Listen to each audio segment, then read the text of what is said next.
Temos também essa aí, que é um documento muito importante. Ele é um documento muito importante e ele é de 5 de junho de 2007. Depois ele foi prorrogado pela portaria 948 de 9 de outubro de 2007. E ele chegou nas nossas mãos já revisado em janeiro de 2008. Esse documento, são as diretrizes nacionais da educação inclusiva. Tudo que eu preciso de educação inclusiva está dentro deste documento. Ah, Neucineia, o meu filho, talvez tenha alguma mãe aqui que tem um filho assim. Ele adoeceu, está com problema seríssimo, vai ter que ficar 6 meses lá em casa, numa cama. E aí, o que eu faço? Essa lei garante. Ela garante que essa criança que ficou em casa, doente, ela tem direito de estudar lá na cama, no quarto dela. E o professor tem que sair lá da escola, ir lá na casa dessa criança e cuidar dela enquanto professor, dando todo o conteúdo diário que o aluno tem lá na escola. O menino tem direito lá no seu quarto, como doente, com algum problema sério de saúde. Então, a lei existe, é a garantia dos direitos de todas as pessoas. E o que infelizmente acontece é que as nossas mães, os nossos pais, os nossos governantes, os nossos líderes e gestores não sabem que a lei existe e deve ser cumprida. Temos também ainda essa política de educação inclusiva, que é o novo documento que eu chamo de Bíblia da Educação Especial, e que a gente utiliza de proteger todos os tipos de deficiências.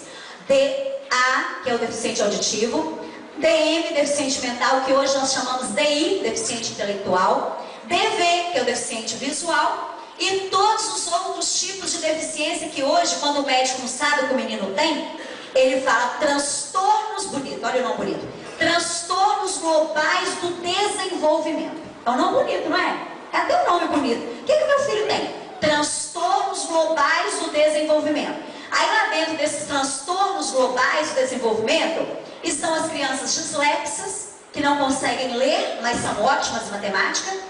Temos as crianças que têm dislalia, são aquelas crianças que trocam as letras quando falam o V pelo F, o D pelo T. A gente fala que ele tem dislalia. Aquele que troca as letrinhas quando escreve disgrafia, ele está incluído nos transtornos globais do desenvolvimento. Temos também o autista.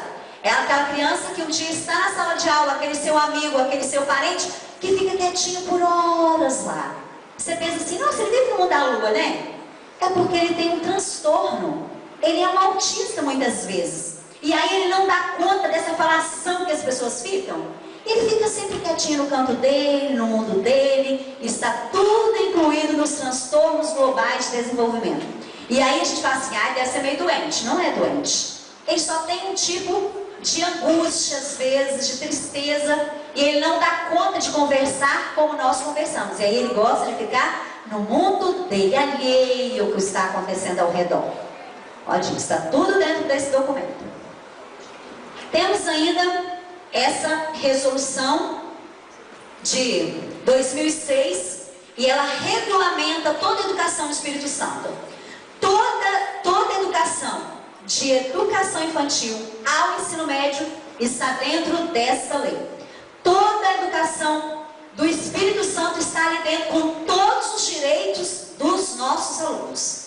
Desde a primeira série, educação infantil, até o ensino profissionalizante. Então, se você tem vontade de saber como é mesmo o EJA, o que acontece com aquele aluno que saiu da escola, tem vontade de estudar novamente, voltou para a escola, é só ler essa resolução. E aí, ela revogou uma outra, bem antiga, do Conselho Estadual de Educação, de 1995. Então, ela melhorou a forma do governo ver a educação no Espírito Santo. Então, se você tem vontade de saber quantas horas, né? Quantas horas o ensino profissionalizante tem que ter? Quais os direitos do aluno do ensino profissionalizante? Está todo inserido dentro dessa lei, que é bem fresquinha, né? É bem pertinho de nós, 2006.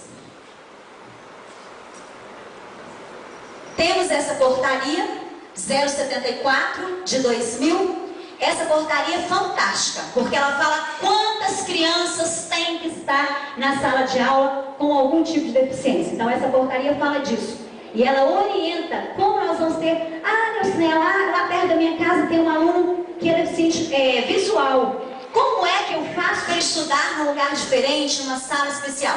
Essa portaria regulamenta isso. Ela fala onde ele tem que estar, como ele tem que estar. Nelsinea, mas ele não tem vontade de ir para a minha escola. Muito bem, vai lá e converse comigo. Nós vamos conversar com você, vamos arranjar uma professora itinerante. Ela vai lá na casa dele, ensina o braille para ele, ensina ele a ler. Por exemplo, descobri outro dia aqui em Márcio Francisco que tem um rapaz, ele era bancário, via tudo. E aí deu diabetes. E agora ele não vê mais. Que triste, não é? Trabalhou a vida inteira como bancário, ali no caixa, né? Pegando notas, pagando e etc e tal, recebendo. E hoje ele não tem mais a visão por causa do diabetes. Aí sabe o que aconteceu? O sonho dele é aprender o braille, sabe para quê? Para votar lá no João Bastos. Ele vota ali no João Bastos. E eu descobri isso há poucos dias. Falei, gente, que coisa triste, ninguém fez nada ainda para ajudar esse rapaz, que tem direito de votar. É o sonho, o desejo dele. Essa portaria fala disso. Que ele tem direito de ter uma professora chamada itinerante, que vá à casa dele e dê aula para ele lá, já que ele não tem acesso à escola. Já fez ensino médio, fez faculdade e hoje quer ter acesso àquela máquina para votar. E vocês observaram quando vão votar? Lá na máquina tem uns pontinhos como se fossem umas bolinhas. Aquilo lá é o número, porque se o cego chegar, ele passa o dedinho no quadradinho, ele sabe que número é aquele. Vocês já tinham parado para pensar nisso? Presta atenção quando forem ao banco retirar o dinheiro naquela caixa que fica lá do lado de fora chamada cash. Passa o dedo no número para você perceber. Tem alguma coisa alto relevo. Aquilo ali é o número em braille. É direito dele, para ele passar o dele e saber qual é o número que ele está digitando para digitar a sua senha. Além disso, pode começar a observar caixas de remédio, que bacana. Perfumes da Natura, do Boticário, todas as caixas. Passa o dedo do lado de fora. Aquilo ali é o nome do perfume, é o nome do remédio, é a data de validade. Isso é lei, regulamentado pelos nossos governantes que se preocuparam com isso. Como é que o deficiente visual vai comprar uma caixa de remédio? Como é que ele vai ter acesso a essa caixa de remédio? A não ser passando a mão e lendo com os dedos uma escrita em braille. Por favor. E aí, temos mais um documento que a CEDU preparou também, além disso, dessas leis que amparam a criança, o adolescente e o jovem. Nós temos também leis que estão lá na Secretaria Estadual de Educação. Eu falo que é um documento bem grossinho e que as pessoas não tiveram acesso a esse documento porque eles nunca foram publicados. Estão lá guardados, com várias leis, várias orientações às escolas, às empresas, etc. e tal. Estão guardados na secretaria e nós não tivemos acesso. Tivemos acesso enquanto superintendência, que pudemos xerocar e ter esse livro lá, que garante às pessoas o acesso do ir e vir e de ter.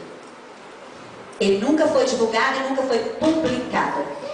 Nós temos vários tipos de classes, né? Hoje no Brasil e no mundo, vários alunos estão chegando na escola regular. E a nossa Constituição Federal fala no artigo 208, inciso 3, que todas as pessoas têm direito à educação. Todas. Todas as pessoas têm que ter acesso à educação. E aí a Constituição garante isso desde 1988. Mas sabe o que aconteceu a vida inteira? Não sei se vocês já viram, já foram a uma casa passear e lá no fundo tinha um quartinho. Aí você, muito bisbilhoteiro, né? Foi lá ver o que tinha naquele quartinho.